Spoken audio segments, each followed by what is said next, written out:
و صفت دیگر از صفات‌هایی که در اینجا مؤلف ذکر کرده صفت رضا و خوشنودی الله سبحانه و تعالی. رضا میگویند رضا یعنی خوشنودی الله سبحانه و تعالی و رضا بودن الله سبحانه و تعالی از بندگان خود. در قرآن و حدیث و اجماع سلف با دلیل‌های قطعی ثابت شده است. اما دلیل از قرآن قول الله سبحانه و تعالی رضی الله عنهم و رضوا عنه، الله از آنها راضی گردید و آنها نیز از الله راضی شدند. سوره مائده آیه 119.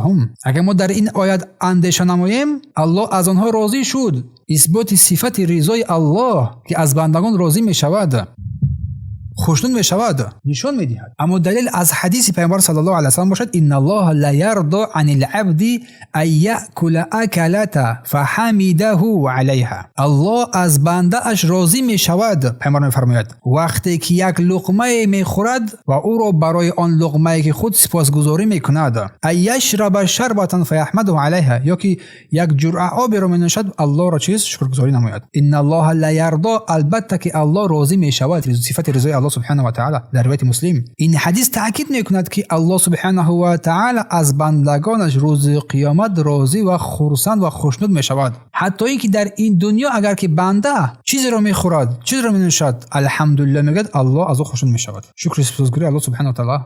اما اجماع سلف صالح بر صفت رضای الله و خوشنودی الله سبحانه و تعالی از بندگانش اتفاق کرده هستند و این رضای الله سبحانه و تعالی باید بدون تحریف و تشبیه و تعطیل فهمیده شود. چون بعضی از گروه ها مثل اهل تعطیل، انکار کنندگان، رضا را یا خوشنودی الله را با حرفهای معنی داد کردند، با مکافات گفتن معنی داد کردند. اما این تعبیر نادرست است. به خاطر چی؟